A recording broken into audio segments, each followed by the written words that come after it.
Welcome back to JDA.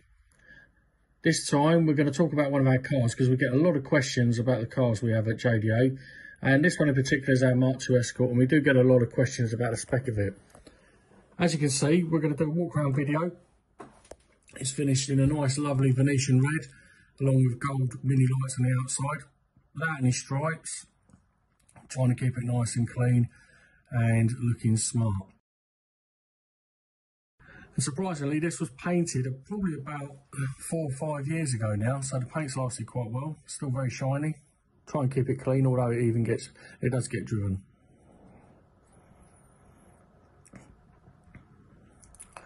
So what we're going to do now, we're going to take a look inside the car, in the interior, and just talk you around that. Quite simple. We've got our beta cloth on these what look like roll top Recaros, but they're actually RS 1600i seats, a lot more comfortable, bigger bolsters, and these weren't made from covers. Our trimmer actually, we got the cloth from Aldridge, and he made the covers for them.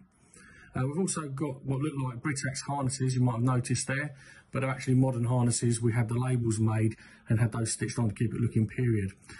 Over to the left, you'll just see we've got our modern fuse box, because we've got a modern loom in this car, which was bespoke made for the systems on the car. We didn't want to use 40-year-old wiring. And then in the RS dash there, we've got the original rev counter that's been refaced and recalibrated up to 9,000 RPM, which is quite useful with the engine that we've got in this car. And then we're using a guard check pedal box with a bias adjuster. And you can just see there on the column, we're also using a Works replica ignition key like they used to use on the old Rothmans rally cars.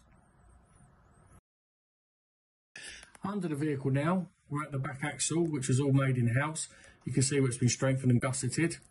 We're also using these fixed height shackles on the axle as well, instead of lowering blocks, which give a much more positive location when using leaf springs.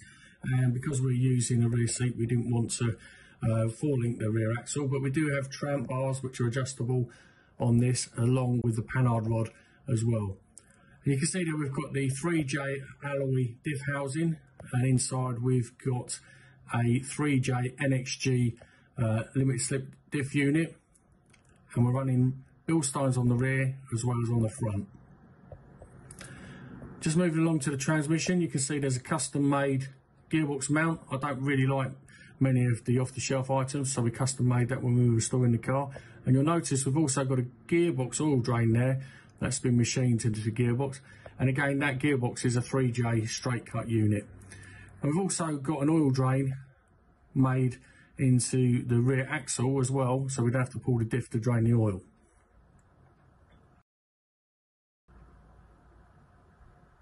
And we're also using an external clutch cylinder, you probably saw there as well, for the clutch. At the front then, we've got Bilsteins at the front, vented disc, wheel with calipers, we've got compression struts, quick rack there, tubular crossmember, and there's the underside of the engine. It looks just as clean actually a year later under the car as it does when you look at it under the bonnet. You can see we keep it nice and clean and tidy. In fact, all the wiring's been hidden just to keep it a bit cleaner under the bonnet. Nothing too bling under there, just keep it well laid out and use nicely engineered products. And this engine made just over 200 brake horsepower on the engine dyno when it was put together. Across the back there you can see we've got some Zachem Engineering breather and also reservoir. So we've got 3 reservoirs in one there, both front and rear brakes and clutch. And then we've also got a Bestech ignition system down there. And we're running twin 45s on this one that were refurbished in-house. There wasn't any need to run twin 48s, so we still made the power. And there you can see the wiring loom just where it pokes through for the alternator. The exhaust manifold, we'll see a shot of that in a second. That's a 105 speed item. Other people do sell it, put their own name on it, but this was originally designed by 105 speed. And a few people said we won't make the power with that manifold, but we did. And there's just a quick shot of where our washer bottle is. Again, it's just a brushed alloy tank, keeping it all nice and clean under the bonnet. There's more of a close-up of the manifold. So thanks for watching, and we hope you enjoyed the video and having a walk around of one of our cars at JDA Retro Services. If you do need any carburettor servicing or refurbishment, vapor blasting or component restoration, please do get in touch. Also like, share and subscribe the videos if you can. And we're just going to leave you with some dyno videos now of the engine at HT Racing on their dyno. So a little clip of it being bedded in and then one of the power runs. So I hope to see you soon.